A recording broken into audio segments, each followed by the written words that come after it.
Welcome back to the channel. मैं हूं आपका दोस्त और होस्ट प्रिंस, और आज की इस वीडियो में मैं आपको बताऊंगा ऐसे 10 टिप्स जो आपको डिप्लोमा के दौरान बेस्ट प्रोग्रामर बना देंगे। जब आप डिप्लोमा में होते हो और आपकी अगर प्रोग्रामिंग स्किल्स अच्छी हो जाती है तो आपकी अर्निंग स्टार्ट होती है। दूसरी चीज़, जब आप डिग्री में जाते हैं तो आप बहुत ज़्यादा शाइन करते हैं, बहुत ज़्यादा नरिश हो जाते हैं और एक्सपीरियंस होता है जिसकी वजह से आपको जॉब बहुत अच्छी मिलती है। बट ये जानना बहुत ज़रूरी है कि आपको डिप्लोमा में वो क्या गलतियाँ नहीं करनी है और क्या क्या फैक्टर्स होते हैं, क्या क्या अपनी तरफ से एफर्ट्स लगाने हैं आपको एक अच्छा डिप्लोमा के दौरान आपको एक अच्छा डेवलपर बनने में, जो आपकी बहुत ज़्यादा हेल्प करेंगे। इस वीडियो में मैं आपको बताऊंगा 10 टिप्स। अब इस वीडियो में मैं आपको डिप्लोमा को क्यों टारगेट कर रहा हूँ, बहुत सारे क्वेश्चंस आते हैं मुझे कि मैं हर बार डिप्लोमा को ही टारगेट क्यों करता हूँ। इस चैनल पे मेरे साथ 10,000 से ज़्यादा बच्चे हैं डिप्लोमा के स्टूडेंट्स, और मेरी जो कोर्स है डिप्लोमा की, one of the best course है MSBT में। जब मैं डिप्लोमा के बच्चों से मिलता हूँ, एक ही कमी लगती है कि बहुत सारे बच्चे में बहुत सारे गलत फहमियाँ हैं कोडिंग को लेकर। किसी को कोडिंग टफ लगती है, किसी ने कोडिंग को याद कर लिया है और उसको कोडिंग ईजी लगने लगी है, बट उनके पास लॉजिक नहीं है, कोई नया प्रोजेक्ट्स नहीं बनाते। ऐसे बहुत सारी चीज़ें होती जो मैं डिप्लोमा के स्टूडेंट्स में नोटिस करता हूँ, और मैं बहुत सारे टिप्स ऑलरेडी शेयर भी करता हूँ उस चैनल पे। आई होप आपको पसंद आते होंगे। आज की वीडियो में आपको ऐसी 10 बातें बताने वाला हूँ जो हर एक डिप्लोमा स्टूडेंट के लिए, it is not about MSBT। अगर आप MSBT से हो, किसी भी और यूनिवर्सिटी से भी हो, अगर आप डिप्लोमा के स्टूडेंट हो तो इन 10 स्टेप्स को फॉलो करके आप एक अच्छे प्रोग्रामर बन सकते हो। कभी भी एक चीज़ याद रखो, हम लोग हमेशा जो भी वीडियोज़ देखते हैं उसमें काफ़ी ज़्यादा हाईटेक चीज़ों के बारे में बात की जाती है। मैं इस वीडियो में आपको बहुत ही सिंपल चीज़ें बताऊंगा एक बेसिक फंडामेंटल प्रोग्रामर बनने की। ऑलवेज रिमेंबर वन थिंग, जब हम कभी बात करते हैं कि एक बहुत ही ज़्यादा हाईटेक प्रोग्रामर बनना है, बहुत बेस्ट प्रोग्रामर बनना है, दुनिया का बेस्ट प्रोग्रामर बनना है, ये थॉट सबसे गलत हो होती है। यहाँ पे आपको ये चीज़ हमेशा याद रखनी है, एक बेसिक प्रोग्रामर और एक बेस्ट प्रोग्रामर में फ़र्क क्या होता है कि एक बेस्ट प्रोग्रामर जो होता है वो 2 साल पहले, 3 साल पहले वो भी एक बेसिक प्रोग्रामर ही होता है। बट डिफरेंस ये है कि वो बेसिक प्रोग्रामर बहुत ही शानदार लेवल का होता है। जब उसने अपनी बेसिक्स स्टार्ट करी होती है, फंडामेंटल्स स्टार्ट की होती है, तो बहुत ही अमेजिंग तरीके से स्टार्ट कर, हर एक चीज़ को पकड़ा होता है, हर एक बेसिक चीज़ों को, फंडामेंटल्स को पकड़ लिया होता है। उसके बाद 2 से 3 साल मेहनत करने के बाद वो इंडस्ट्री में बेस्ट प्रोग्रामर बनता है। जो भी आज बेस्ट प्रोग्रामर हैं इंडिया के या वर्ल्ड की आप बात करते हैं, वो सब कभी ना कभी बेसिक प्रोग्रामर ही थे। तो आपकी बेस जितनी अच्छी होगी, जितनी शानदार होगी, उतना मजा आएगा आपको आगे अपने प्रोग्रामिंग करियर को बढ़ाने के लिए।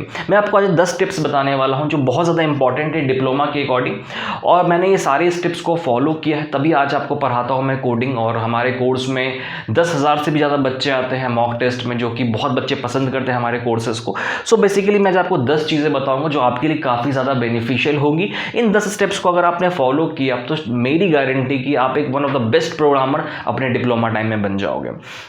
सबसे पहली मेरी पॉइंट है थिंक लॉजिकली। अब थिंक लॉजिकली का मतलब क्या होता है? देखो यार, प्रोग्रामिंग को स्टार्ट करने से पहले हमें ये समझना होगा कि किस तरीके से ये पूरा एनवायरनमेंट काम करता है। ये यहाँ पे हम सबसे बड़ी गलती करते हैं। हमारे पास प्रोग्राम आया, सपोज करो हमारे पास प्रोग्राम आता है, हमें कैलकुलेशन की प्रोग्राम आई, ठीक है, आपको कैलकुलेशन करना है integer a plus integer B, ठीक है। सपोज करो आपको कैलकुलेशन करना है integer a plus integer B का।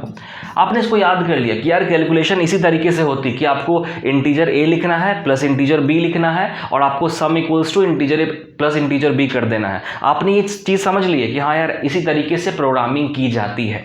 आपने इसके पीछे के लॉजिक को नहीं समझा है कि जब हम ए प्लस बी कर रहे हैं तो कंप्यूटर किस तरीके से हमें जोड़ के दे रहा है। क्या हम कंप्यूटर को कुछ इंस्ट्रक्शंस दे रहे हैं? क्या कंप्यूटर किस तरीके से काम करता है, ये चीज़ें आपको समझनी होंगी, आपको लॉजिक फाइंड आउट करना होगा। प्रोग्रामिंग में नहीं, basic operations of computer system में। जैसे सपोज करो हमने इंटीजर ए इंटीजर बी लिखा, हमें 2 नंबर को ऐड करना है। सपोज करो हमें 20 प्लस 30 को ऐड करना और रिजल्ट 50 आना चाहिए। ये किस तरीके से होगा? जब भी हम कभी 20 डालेंगे तो कंप्यूटर में कहाँ जाके स्टोर हो रहा है, 30 कहाँ जाके स्टोर हो रहा है, कौन सा मॉडल वर्किंग में आ रहा है, जब भी हम कभी जा रहे हैं तो कितनी प्रोसेस जनरेट हो रहे हैं, इन सब के बारे में आप पढ़ना स्टार्ट करो लॉजिकली। प्रोग्रामिंग को भूल जाओ, फर्स्ट स्टेप में प्रोग्रामिंग पे मत जाओ, आप लॉजिक को फाइंड आउट करो। हर एक चीज़ के पीछे लॉजिक है। मेरी वीडियो आपको दिख रही है, इसके पीछे क्या लॉजिक है। हो सकता है बहुत पुरानी बात हो, आइंस्टीन की किसी थ्योरी को समझने की कोशिश करो, न्यूटन की किसी थ्योरी को समझने की कोशिश करो, सी लैंग्वेज किस तरीके से आया, उस समय क्या क्या चीज़ें होती थी, और उस टाइम से लेके अभी तक कैसे इवोल्यूशन हुआ है, इन सब चीज़ों के बारे में पढ़ना स्टार्ट करो। जब आप दूसरे लोगों की जब आप 10 थ्योरीज को पढ़ते हैं ना, 10 लॉजिक को पढ़ते हैं, तो आपको 11वां लॉजिक बनाने के लिए बहुत सारी पावर आ जाती है। क्यों? क्योंकि आपके पास ऑलरेडी 10 लॉजिक समझी हुई रहती है। उन 10 लॉजिक के बेस पे आप 11वां नया लॉजिक बना सकते हैं, 12th न्यू लॉजिक बना सकते हैं। तो ये बहुत इंपॉर्टेंट है कि लॉजिक को समझना कि हम इंटीजर a+b कर रहे हैं तो उसके पीछे क्या हो रहा है। कि हमने 10 डाला तो 10 कहाँ जाके स्टोर हुआ, 20 डाला 20 कहाँ जाके स्टोर हुआ, क्योंकि हमें पता है कि किसी भी डेटा को परफॉर्म करने के लिए हमें सबसे पहले उसको स्टोर करना पड़ता है। तो हमें इन सब चीज़ों के बारे में सबसे पहले समझना है, हमें बाद में नहीं समझना। हम पहले क्या गलती करते हैं, हमने प्रोग्रामिंग स्टार्ट कर दी, हमने C लैंग्वेज पढ़ना स्टार्ट कर दी, हम फॉर लूप पढ़ रहे हैं, हम सारी चीज़ें पढ़ रहे हैं, बट हमें यही नहीं पता कि जो कोड हम लिख रहे हैं उसको कंप्यूटर किस तरीके से ऑपरेट कर रहा है। बट अगर आपने पहले ये पढ़ लिया कि कंप्यूटर किस तरीके से कोड को ऑपरेट करता है, तब जाके आपको कोडिंग करने में और मजा आएगा, क्योंकि आपको पता होगा कि कंप्यूटर इस चीज़ को समझता है तो हमें उस तरीके से कोडिंग करनी है। आपको अगर पता ही नहीं कि कंप्यूटर किस तरीके से ऑपरेट कर रहा है, कंप्यूटर क्या समझता है, तो आप कोडिंग कैसी करोगे? कोडिंग वही करोगे जो ऑलरेडी बनी बनाई कोडिंग। आप नए एल्गोरिदम कभी भी बना नहीं पाओगे। नए एल्गोरिदम बनाने के लिए आपको लॉजिक को पकड़ना होगा कि हर एक चीज़ के पीछे लॉजिक ढूंढो। तारे, आसमान, स्पेस, यूनिवर्स, किसी जानवर के बारे में पढ़ना स्टार्ट करो, एक्वेटिक एनिमल्स के बारे में पढ़ना, ओशन के अंदर क्या होता है, कुछ भी चीज़ रैंडमली कोई भी चीज़ के बारे में पढ़ना स्टार्ट करो। उन सब लॉजिक के बेस पे आपकी दिमाग बहुत ज़्यादा एक्सपैंड हो जाएगी, आपका जो ब्रेन पावर है वो बढ़ेगा, आपकी सोचने की क्षमता बढ़ेगी। अच्छा, इस तरीके से भी काम हो सकता है, ये चीज़ें भी एग्जिस्ट करती हैं। एलियंस के बारे में पढ़ो, UFO के बारे में पढ़ो, दूसरे स्पेस गैलेक्सीज़ के बारे में पढ़ो। उससे क्या होगा, आपकी काफ़ी ज़्यादा ब्रेन पावर बढ़ेगी। आपको पता चलेगा कि अच्छा ये चीज़ें भी हो रही हैं, यहाँ पे ये चीज़ें एग्जिस्ट करती हैं। तो इस तरीके से आप अपने लॉजिक को बिल्ड करते हैं। सबसे पहले लॉजिक को बिल्ड करना, बहुत जगह मैंने देखा लॉजिक को बिल्ड करने का लोग बताते हैं यार कि प्रोग्रामिंग के लॉजिक को देखो, बट प्रोग्रामिंग से पहले जो बेसिक सेंस है, जो कॉमन सेंस है, उसकी लॉजिक को ध्यान रखो। बहुत सारे ऐसे स्टूडेंट होते हैं जिनको प्रोग्रामिंग की नॉलेज नहीं होती है, बट उनका लॉजिक बहुत क्लियर होता है, उनको तुरंत बता देंगे आपको कि ये करोगे तो आप ऐसा कर सकते हैं। दूसरे नए आइडियाज़ उनके पास होते हैं। तो ऐसी लॉजिक आप डेवलप करो, रीजनिंग बनाओ, एप्टीट्यूड बनाओ, आपकी लॉजिक भी स्ट्रांग होगी और आने वाले टाइम के लिए आपकी बेनिफिशियल भी होगा। ठीक है, उसके बाद स्टॉप लर्निंग, स्टार्ट प्रैक्टिसिंग। सबसे बड़ी गलती स्टूडेंट यही करते हैं। C लैंग्वेज हमने स्टार्ट किया डिप्लोमा फर्स्ट ईयर में, ठीक है, C++ स्टार्ट किया, जावा स्टार्ट किया। हमने क्या किया, अच्छा यहाँ पे system.out.println होता है, रट लिया, इससे प्रिंट होगा, printf से प्रिंट होगा, cout से प्रिंट होगा, cin से प्रिंट होगा। इस तरीके से हम डेटा को इनपुट लेते हैं। फॉर लूप का सिंटैक्स ये होता है, फॉर लूप अगर हम लोग चलाएंगे तो ये 10 बार प्रिंट करके दे देगा। बट उसके पीछे आपने उन चीज़ों को रट लिया, आपने प्रैक्टिस नहीं किया। सबसे पहले उसकी पूरी मैकेनिज्म को समझो, आपकी फॉर लूप किस तरीके से काम कर रहा है, और उसको पेपर और पेन पे समझो। कंप्यूटर पे आपको समझ में नहीं आएगा। कंप्यूटर पे क्या होगा, वो आप फॉर लूप चलाओगे, एक बार में एग्जीक्यूट होकर रिजल्ट दे देगा। बट आपको अपने कॉपी पे समझना है फॉर लूप को, कि पहला इटरेशन हुआ क्या एग्जीक्यूट हुआ, दूसरा इटरेशन हुआ क्या एग्जीक्यूट हुआ, तीसरा इटरेशन हुआ क्या एग्जीक्यूट हुआ। सपोज करो हमें टेबल प्रिंट करना है, हमें 1 2 3 4 5 6 तक प्रिंट करना है। आपको पहले इसको कॉपी पे बनाना होगा कि हम ऐसा क्या करें जो 1 2 3 4 5 6 प्रिंट हो जाए, मतलब एक एक बढ़े। तो आपको एक नंबर लेना है। अब आप सोचोगे ऐसा कि यार पहले हम लोग एक नंबर लेते हैं, उसमें 1 1 ऐड करते जाएंगे। यहीं पे आपको लॉजिक समझ में आ जाए कि एक ऐसा नंबर लेते हैं, कोई भी एक नॉर्मल एक नंबर एक वेरिएबल में a=1 डाल देते हैं, और a को हम लोग प्रिंट करते हैं बार बार, 6 बार प्रिंट करते हैं, और साथ साथ में a की वैल्यू हम लोग 1 से बढ़ा देंगे। ये होता है प्रैक्टिस करना, याद करना नहीं है कि फॉर लूप हमने लगाया i=1, i<=6 और i++, बट वो जो इटरेशन पूरा फॉलो अप हुआ है वो किस तरीके से इटरेशन हुआ है वो आपको समझना बहुत ज़रूरी होता है। तीसरा, बिल्ड स्मॉल प्रोजेक्ट्स, छोटे छोटे प्रोजेक्ट्स बनाओ।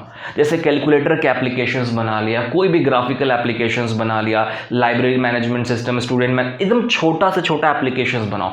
स्मॉल प्रोजेक्ट्स पे सबसे ज़्यादा ध्यान दो आप लोग अभी के टाइम पे। स्मॉल प्रोजेक्ट्स बनाने से क्या होता है, आपकी चीज़ें ज़्यादा क्लियर होती हैं। कई बार क्या होता है कि हम माइक्रो प्रोजेक्ट हमें मिलता है, हम सीधे कोड को कॉपी पेस्ट कर लेते, वो मत करो। आप यहाँ पे छोटे छोटे प्रोजेक्ट बनाओ, खुद के आइडियाज़ बनाओ। आपका कोई शॉप है, आपके पापा का कोई बिजनेस है, आप उसका कोई सॉफ्टवेयर बना दो। अब वो सॉफ्टवेयर इतना आसान तो होगा नहीं बनाना, तो उसका प्रोटोटाइप बना लो, एटलीस्ट उसका डिज़ाइन तैयार कर लो, कॉपी पे डिज़ाइन तैयार कर लो कि इस तरीके से हम लोग यहाँ पे बटन पे क्लिक करेंगे तो ये होना चाहिए। आपको जिस दिन ये समझ में आ गया ना कि हम लोग क्या ऑपरेशन परफॉर्म करने वाले हैं, हमने एक सॉफ्टवेयर बनाने वाले हैं, उस पर इस बटन पे क्लिक करेंगे तो ये परफॉर्म होगा, then you will figure out the way. आपको उसके बाद उसके तरीके रास्ते मिल जाएंगे कि उसकी कोडिंग किस तरीके से करनी, इसको मैं बोलता हूँ प्रोटोटाइप डिज़ाइन करना। तो आपको पहले प्रोटोटाइप बनाओ छोटे छोटे प्रोजेक्ट्स की, और देन उसकी कोडिंग स्टार्ट करो। फोर्थ पॉइंट है मेरा, सॉल्व रैंडम प्रॉब्लम स्टेटमेंट। आपने पढ़ा सी लैंग्वेज, ठीक है, आपने कंडीशनल स्टेटमेंट पढ़ा, इफ एल्स पढ़ा। अब इफ एल्स पे बहुत सारे क्वेश्चन है कि पैलेंड्रोम प्रिंट करो, आप फॉर लूप पे पैलेंड्रोम प्रिंट करो, प्राइम नंबर प्रिंट करो, बट इन सब के क्वेश्चन से आपकी रियल लाइफ की प्रॉब्लम्स कभी सॉल्व नहीं होंगे। ये तो ऑलरेडी बने बनाए लॉजिक्स हैं, पैलेंड्रोम का, प्राइम नंबर का। आप नॉर्मली कोई भी रैंडमली प्रॉब्लम स्टेटमेंट उठा लो, सपोज करो हमने इफ एल्स पढ़ा, तो आप नॉर्मली अपने पूरे क्लास का रिजल्ट लो और उस रिजल्ट को कंपेयर कर दो रियल टाइम में, सब बच्चों का रियल नाम, रियल रिजल्ट, रियल सब्जेक्ट, सब कुछ रियल, तब जाके आपको मजा आएगा, कॉन्फिडेंस है कि यार ये हमने प्रोग्रामिंग जो सीखा है। बच्चों को पता है क्या होता है कि उनको प्रोग्रामिंग सीखा, हर बार यही क्वेश्चन आता है कि सर हम इफ एल्स को यूज़ कहाँ पे करेंगे सॉफ्टवेयर में। तो सॉफ्टवेयर में हम लोग इफ एल्स को डायरेक्टली यूज़ ऐसे ही करते हैं। आपको छोटे छोटे प्रॉब्लम स्टेटमेंट लेना होगा कि सपोज करो आपको कोई भी प्रॉब्लम स्टेटमेंट, आपके पास कोविड की जो इंस्ट्रक्शंस होती है वो होती है प्रिकॉशंस। आपने एक ऐसा ऐप बना दिया जहाँ पे बच्चे, कोई भी इंसान जाके चेक करे कि उनको कोविड होने की कितनी चांसेस हैं। वहाँ पर उन्होंने डाला कि मेरे को कफ कितने 15 दिन में कफ हुआ है कि नहीं, 15 दिन में फीवर हुई कि नहीं, 15 दिन में हेडेक हुआ है कि नहीं। उसके बेसिस पे वो एक रिजल्ट काउंट करेगा कि हाँ आपको कोविड होने की प्रोबेबिलिटी ये है, आपको कोविड होने की प्रोबेबिलिटी ये नहीं है। इस टाइप से स्मॉल प्रोजेक्ट्स बनाओ, रैंडम प्रॉब्लम स्टेटमेंट को सॉल्व करो। कोडिंग प्रोग्रामिंग को नहीं, कोई भी प्रॉब्लम स्टेटमेंट को फाइंड आउट करो कि हमारे पास ये प्रॉब्लम है, इसका सोल्यूशन किस तरीके से हम लोग देंगे। और उसको थ्योरेटिकल पहले प्रोग्रामिंग नहीं, पहले आपको प्रोग्रामिंग को टच नहीं करना जब तक आपकी लॉजिक और थ्योरी क्लियर ना हो जाए। मतलब क्या कि आपको एक प्रॉब्लम स्टेटमेंट है कि हमें कोविड का एप्लीकेशन बनाना है। अब आप सोचो कि यार क्या कर सकते हैं यहाँ पे, हमें इनपुट लेना होगा। पहले आप कॉपी पे इनपुट लो कि यहाँ से यूजर इनपुट देगा, फिर दूसरा इनपुट देगा, तीसरा इनपुट देगा, लास्ट हम सब रिजल्ट को काउंट करेंगे और एक पॉइंट से कंपेयर करेंगे, हाँ 2 पॉइंट मैच कर रहे हैं तो हम एक रिजल्ट देंगे। आपको जब ये समझ में आ गया ना तो आपकी लॉजिक क्लियर हो जाएगी। आप किसी भी टीचर से हेल्प ले सकते हो, सीनियर से हेल्प ले सकते हो कि भैया मैंने ये बनाया है, इसकी कोडिंग कैसे होगी, आप एक एक स्टेप बता दो और आप एक एक स्टेप करके आप आगे बढ़ते रहो। फिफ्थ पॉइंट है पैटर्न्स को फाइंड आउट करो। हर एक प्रोग्रामिंग लैंग्वेज में अपनी एक पैटर्न होती है कि इस तरीके से प्रोग्रामिंग की जाती है, इस पार्टिकुलर टाइप की प्रोग्रामिंग आपको इस तरीके से करनी है। सपोज करो लूप की बात करते हैं तो लूप का बेस्ट प्रैक्टिस आपको पैटर्न्स फाइंड आउट करना होगा कि जब भी इस टाइप का क्वेश्चन आए तो हमें इस टाइप की लॉजिक को लगाना है। ये भी समझ में आना चाहिए आपको, एग्जाम पॉइंट ऑफ व्यू के लिए बहुत इंपॉर्टेंट होता है ये कि पैटर्न्स। आपके पास कोई प्रॉब्लम स्टेटमेंट आया, अब ये कैसे सॉल्व, पैटर्न्स को किस तरीके से आप रिकॉग्नाइज करोगे। जब तक आप प्रॉब्लम स्टेटमेंट सॉल्व नहीं करोगे आपको पैटर्न समझ में नहीं आएगा। सपोज करो हमने 50 प्रोग्राम सॉल्व कर लिए, 50 डिफरेंट रैंडम प्रॉब्लम स्टेटमेंट को सॉल्व किया, उसके बाद उन 50 रैंडम प्रॉब्लम स्टेटमेंट का जो नॉलेज होगा आपके पास, उसके बेसिस पे आप एक पैटर्न को फाइंड आउट कर लो कि हाँ इस टाइप के क्वेश्चन को हम लोग इस तरीके से सॉल्व करते हैं। इसके बाद try new idea for micro project reports. हम सबसे बड़ी गलती करते हैं, जितनी भी हमारे रिपोर्ट्स होते हैं कॉलेज के, हम क्या करते हैं नेट पे जाते हैं, flow chart, data flow chart जो भी होता है, हमारे यूएमएल डायग्राम होता है, ईआर डायग्राम होता है, सारी चीज़ों को एज इट इज़ कॉपी कर लेते हैं। यार डेटा फ्लो डायग्राम एटलीस्ट आप अपना खुद का बनाओ। कभी भी जब हम प्रोजेक्ट्स बनाते हैं, माइक्रो प्रोजेक्ट रिपोर्ट्स बनाते हैं, उसको आपको नए आइडियाज़ ढूंढने हैं और सारी चीज़ आपको खुद बनानी कि डेटा कैसे फ्लो होगा, कौन सा क्लास हम लोग लेंगे, किस तरीके से हम लोग आगे डिज़ाइन करेंगे, ये सब नए आइडियाज़ फाइंड आउट करो। Focus on one programming language, किसी भी एक प्रोग्रामिंग लैंग्वेज पे फोकस करो। हमेशा से याद रखो, आपने प्रोग्रामिंग स्टार्ट करी, आपने सी लैंग्वेज सीख लिया, C++ सीख लिया, जावा सीख लिया, अब एक प्रोग्रामिंग लैंग्वेज को चूज कर लो कि जावा करना है तो आपको बस जावा ही करना है और जावा में एकदम एक्सपर्ट बनना है। क्योंकि प्रोग्रामिंग लैंग्वेज को सीखना, coding is not about learning programming language, it is about understanding the logic, it is about exploring the logic, it is about figuring out the logic कि हम लोग यहाँ पे क्या क्या कर सकते हैं लॉजिक में। तो आपको एक प्रोग्रामिंग लैंग्वेज पे फोकस करना है जो आपकी करियर में आपको हेल्प करेगा। नेवर फाइंड द शॉर्टकट, कभी भी कॉपी पेस्ट मत करो कोड को। हम कई बार था कि हमने सेम कोड ऊपर लिखा है, उसी कोड को कॉपी करके नीचे लिख दिया, इससे आपका टाइम बचता है। बट आप जब इनिशियल स्टेज में होते हैं, बिगिनर स्टेज में, तब आपका हाथ जितना चलेगा उतनी अच्छी आपको प्रैक्टिस हो। क्यों? जब आप देखते हैं पियानो कोई प्लेयर होता है, पियानो प्लेयर, जब उसके पास गाने आते हैं वो ऑटोमेटिक उसका हाथ चलने लगता है, वो कभी देखता नहीं है पियानो पे। उस लेवल का आपको प्रिपरेशन करना है कि आपको इतनी बार प्रैक्टिस करनी है चीज़ों को, इतनी बार लिखना है प्रोग्राम को, ताकि जब आप वैसे क्वेश्चंस आए आपको ऑटोमेटिक आपका हाथ चलेंगे। इस टाइप से कोडिंग हम लोग करते हैं। स्मॉल कोर्सेज, आप हमेशा स्मॉल कोर्सेज को रेफर कर सकते हैं, जैसे यूडेमी है, अनअकैडमी, बहुत सारे ऐसे प्लेटफॉर्म जहाँ पे फ्री कोर्स हैं और पेड कोर्स भी, सस्ते कोर्स जैसे 400 रुपये के कोर्स, 500 रुपये के कोर्स, 1000, 2000, 3000 कि आपको छोटे छोटे कोर्सेज भी करके लें, ताकि आपकी जो वाइड रेंज में जो नॉलेज है वो बढ़ेगी। सपोज करो आपने जावा पढ़ा, आपको जावा में करियर बनाना है, आपने क्या किया, यूडेमी से जाके एक जावा की छोटी सी कोर्स ले ली, जिसमें आपको एक प्रोजेक्ट बना के वो लोग लेंगे, आपने वो प्रोजेक्ट को पूरा बनाया, बाद में समझा, फिर उससे मिलता जुलता दूसरा प्रोजेक्ट बना लिया। सपोज करो आपने जावा की आपने एक बिलिंग सॉफ्टवेयर बनाया, ठीक है, आपने बिलिंग सॉफ्टवेयर बनाया तो जस्ट लाइक उसका आइडेंटिकल आप दूसरा सॉफ्टवेयर बना दो, बिलिंग सॉफ्टवेयर, उसमें कुछ मॉडिफाई कर दो, उसमें कुछ ईमेल का नोटिफिकेशन नया ऐड कर दो और वो दूसरे दुकानदार को भेज दो। इससे क्या होगा, आपकी अर्निंग भी होगी और आपका नॉलेज बहुत बढ़ेगा, क्योंकि प्रोजेक्ट जितना आप बनाओगे उतनी आपकी नॉलेज बढ़ती है। और लास्ट मेरा पॉइंट है आज का, स्टार्ट कोडिंग टुडे। कभी भी कोडिंग को कल पे मत डालो, हर रोज कुछ ना कुछ कोडिंग करो आप, क्योंकि कोडिंग कैसा है ना, राइटिंग प्रैक्टिस है। जैसे हम लोग बचपन में हमें इंस्ट्रक्शन मिलती थी स्कूल से कि यार आपको हर रोज 2 पेज राइटिंग लिखनी है, उसी तरीके से आपको कोडिंग भी, आपको हर रोज कम से कम 2 प्रोग्राम 3 प्रोग्राम आप ऐसे प्रैक्टिस करो, कोडिंग करो, लिटरली कोडिंग को लिखो और उसको रन कराओ, प्रॉब्लम्स टेस्ट करो उसकी, जहाँ पे गलतियाँ हो रही उसको फाइंड आउट करो। जब तक आप कोडिंग नहीं करेंगे तब तक आपको कुछ भी समझ में नहीं आएगा। फर्स्ट जैसे आपको कोडिंग करनी होती है, जो भी चीज़ आप समझ रहे हैं यहाँ पे लॉजिक क्लियर हुआ, तुरंत उसकी कोडिंग बना के स्टार्ट करो। हो सकता है गलतियां होंगी, but that doesn't matter, but आपको स्टार्ट करना है कोडिंग। ये जो 10 चीज़ें मैंने आपको बताई ये बहुत इंपॉर्टेंट है, सारी चीज़ें वैलिड पॉइंट है, हमने अप्लाई किया अपने लाइफ में। और जितने भी मेरे स्टूडेंट्स होते हैं जो आज COEP में है, PICT में, VJTI में, इंडिया के टॉप कॉलेज में हमारे स्टूडेंट होते हैं जो हमारे कोर्सेज को लेते हैं, उनको हम यही सारी चीज़ें बताते हैं और इसी तरीके से उनकी प्रिपरेशन भी कराते हैं, ताकि आपको चीज़ें क्लियर हो जाए। ऑलरेडी मैं सेकेंड ईयर के लेक्चर्स को ले रहा हूँ यूट्यूब पे फ्री में, और थर्ड ईयर के कोर्सेज हमारे ऑलरेडी चल रहे हैं।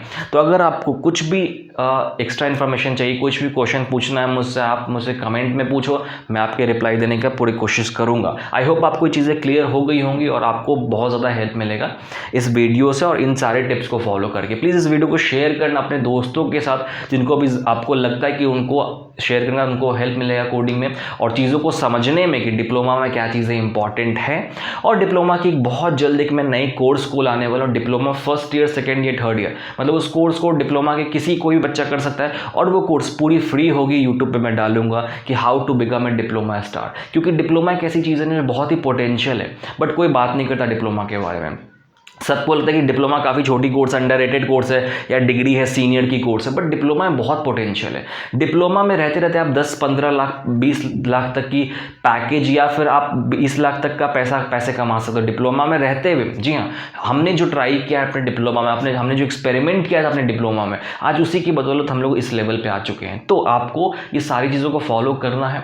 और अगर आपने चैनल को सब्सक्राइब करो, ताकि आपको आने वाले कोर्स डिप्लोमा से रिलेटेड सारी चीज़ें मिलते रह कर, यहाँ पे मैं डिप्लोमा और डिग्री की सारी चीज़ें डालते रहता हूँ। Thank you so much for watching this video. Have a good day.